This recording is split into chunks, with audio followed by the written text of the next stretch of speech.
Hi, it's Senia with Sweet Earth, and I wanted to take a moment to show you what I'm doing with my micro meadow or mini meadow. From previous videos, if you haven't seen that, I would suggest that you hop back and take a look at what it looked like when it first started to grow in. This was an unforeseen, happy surprise resulting from overwintering of some cool season flowers like Bupleurum, Nigella, and Larkspur, and some bachelor buttons as well.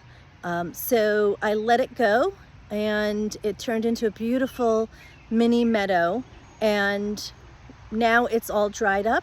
I'm going to turn the camera around and show you what that looks like.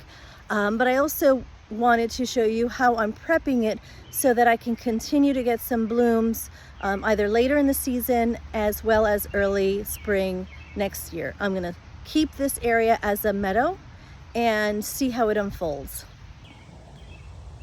So what you're seeing here is the Bupleurum and almost much of everything else that has dried out. As I mentioned, this is a mini meadow that included some Bupleurum, which is this area here, and some Nigella, which was out in these rows over here, as well as some bachelor button and larkspur. And they seeded last year and overwintered, and the result was that the entire area, beds and aisles, were covered with those plants, and it looked beautiful. In between, you could see we had some rudbeckia that came back, so some perennial rudbeckia. We've got some perennial scabiosa and some echinacea in here as well. But what I've decided to do was clear this area with a chop and drop method. So as you can see, we've chopped some of this Bupleurum and the Nigella and all of that, and we've just laid it right down so that any seeds, these are covered in seeds, will fall right in, and the stems will act as some organic matter to cover the soil.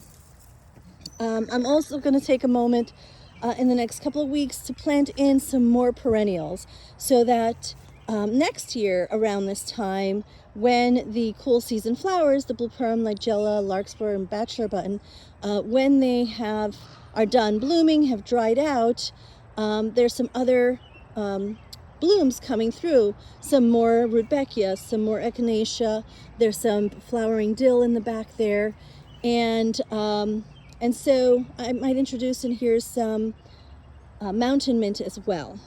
And I'm going to continue to foster this area as a meadow, micro meadow. So this half of this garden will be a meadow, and then the other half will continue to have our dahlias, our lisianthus, and our roses.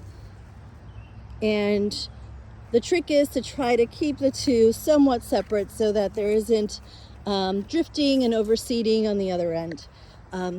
So chop and drop. And I've also collected some of this seed, and so that I can make it available to some of my clients, as well as directly sow it in areas or pockets where I feel it needs more coverage.